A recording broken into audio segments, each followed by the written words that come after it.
Good morning. Yeah, this incident has really fed into some frustration and division in the community already over the homeless issue. A low barrier shelter is set to open here at the end of the month, and that's one where people living there can still continue to do drugs. Now, as for the incident that happened here on Monday morning, investigators say Christopher Teal, that man who is accused of it, he is charged with assault.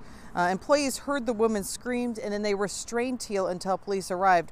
One group against this low-barrier homeless shelter has already started tracking crime numbers in the area, and they're worried things are just going to get worse. Some involved with these tiny house villages say homeless people don't commit more crimes than other groups.